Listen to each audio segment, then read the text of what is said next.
The iPhone 16 Pro gets a bigger display and the 5x tetra prism zoom from the Max without a price hike. Add in promising Apple Intelligence features, a smarter Siri and longer battery life, and this is a compelling flagship phone value. I just wish the charging speed got a boost and that visual intelligence and ChatGPT weren't coming later. The iPhone 16 Pro is still a compact phone, but there is a trade-off with getting a larger display. It's now more of a mid-size phone now as opposed to a small phone as the size and weight have grown. This handset measures 5.89 by 2.81 by 0.32 inches and weighs 7.03 ounces compared to 5.77 by 2.78 by 0.32 inches and 6.6 ounces for the iPhone 15 Pro. So the new iPhone is taller and wider and just as thin, but there's some more heft to it. The good news is that the iPhone 16 Pro is still easy to use with one hand as Apple made the bezels thinner. The design should be more durable too, as Apple claims that the ceramic shield display is 50% tougher. Plus, the band is still made of titanium, which is more durable than aluminum. The iPhone 16 Pro colors aren't very flashy compared to the regular iPhone 16. There's white titanium, black titanium, natural titanium, and the new desert titanium, which is like a soft rose gold. I prefer the desert hue because it looks new. Don't expect much new from the iPhone 16 display. The only real news beyond the size increase to 6.3 inches for this OLED screen is that it can get dimmer. The minimum is now just 1 nit. I put the two phones side by side in a dark room and I noticed the difference immediately. What's the benefit? You can use your phone in bed without disturbing your partner, and if you are using standby mode, the iPhone 16 Pro won't be as bright when you are using it overnight as an alarm clock. Otherwise, you get the same 120Hz refresh rate on this Pro Motion display and the same max brightness. Apple claims a peak brightness of 2000 nits outdoors and 1600 nits for HDR content. We simulate outdoor conditions with a flashlight and the iPhone 16 Pro reached 1553 nits. That's higher than the Galaxy S24 Ultra but way behind the Google Pixel 9 Pro.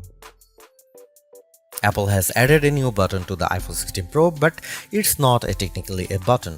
The camera control is a recessed capacitive switch that provides haptic feedback. Press once to launch right into the camera and press again to snap a photo. It's simple and works well in landscape and portrait mode. I found it easy to launch straight into the camera and I like that you can press and hold the camera control to record a video.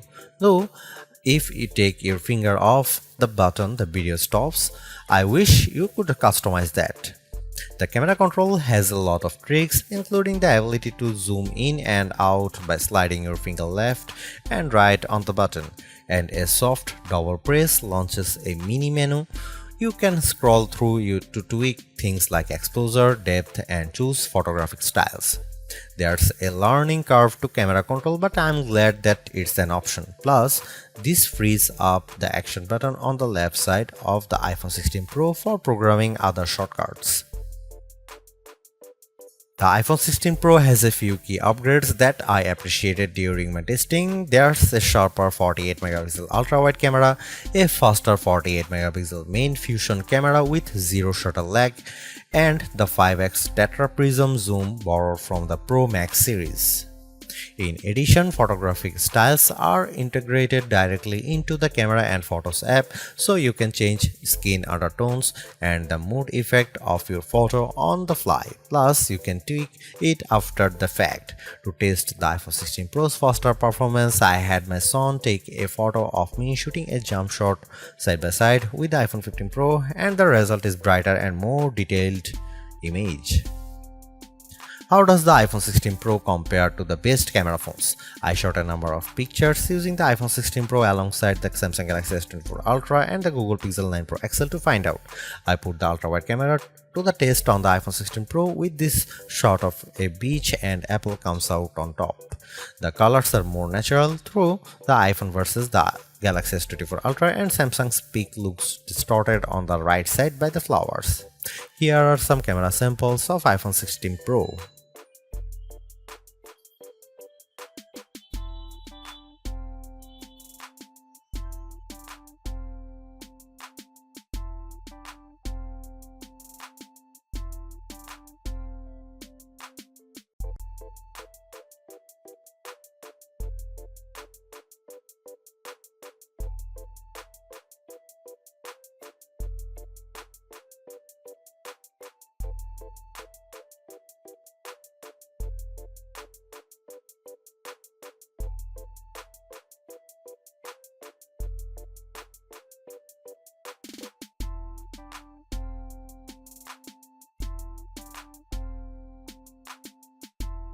Hey Siri, are you smart yet? Apple Intelligence isn't officially coming to the iPhone 16 series until October, but I was able to try out some of this feature ahead of its official launch as part of the iOS 18.1 developer preview. Writing tools can be fairly helpful. I used it to summarize a long note in the Apple Notes app and it came up with a useful summary. I also had fun with writing tools trying to rewrite an email I purposely wrote in a rude tone, choosing the professional option, and the result was indeed closer to what I would usually send. I also used Apple Intelligence to look up how to do various things on the iPhone and get back step-by-step instruction for how to screen record on your iPhone, so you'll definitely spend less time looking up how to at online. On the Photos front, my favorite Apple Intelligence feature is Memory Movie. You can give the Photos app a prompt like a beach memories through the years with an upbeat soundtrack, and you will see the AI go to work sifting through all your photos and videos, and the end result was pretty satisfying, fittingly ending with a sunset peak. While it's overdue, I appreciate that the iPhone 16 Pro has a clean up button, which is basically Google's magic eraser on iOS. Apple's version of this feature is smart enough to identify objects or subjects you might want to remove, and it works quickly. But the feature struggled in some cases to completely erase what I didn't want in the frame.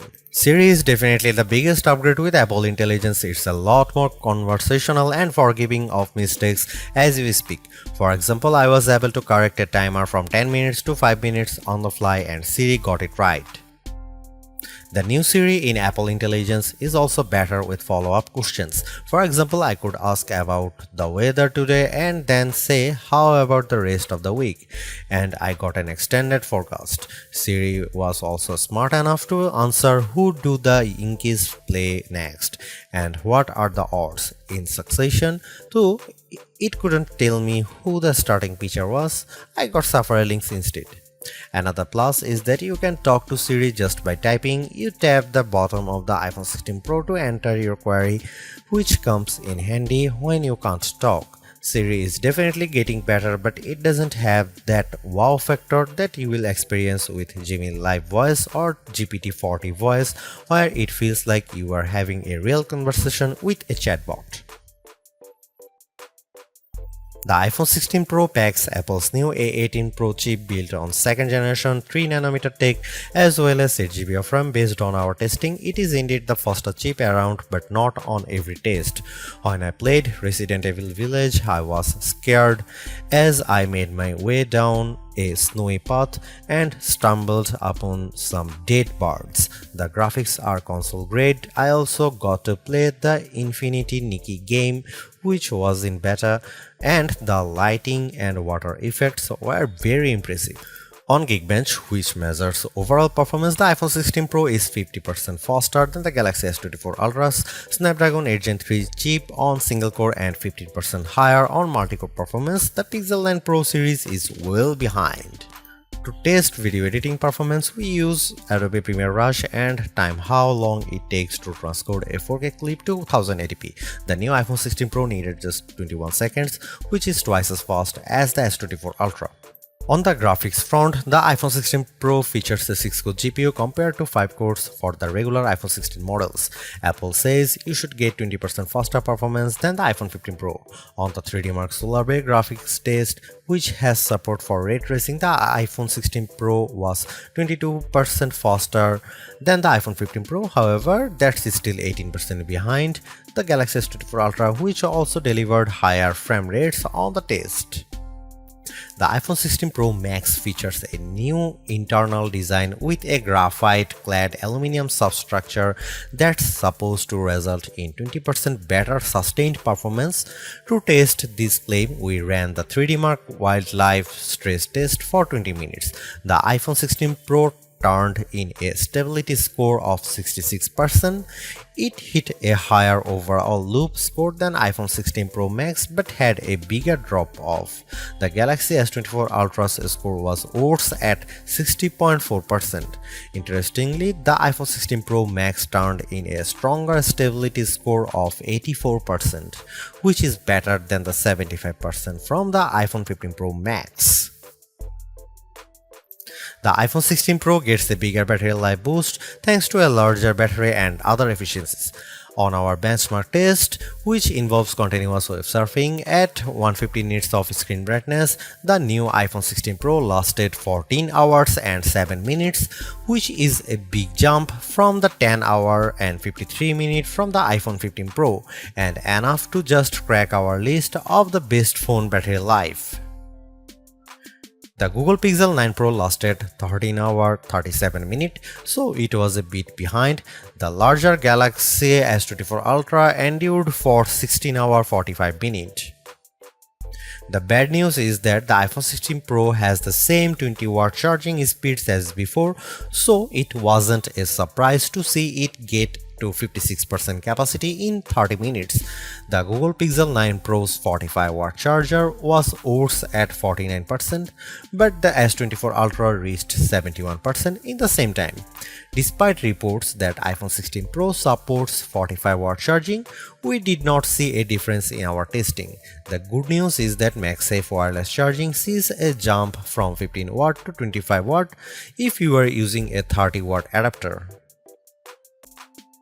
Overall, the iPhone 16 Pro is arguably the best flagship phone under $1,000. You get the same excellent cameras as the iPhone 16 Pro Max for $200 less, and I think the screen is big enough at 6.3 inches while being easy to use with one hand.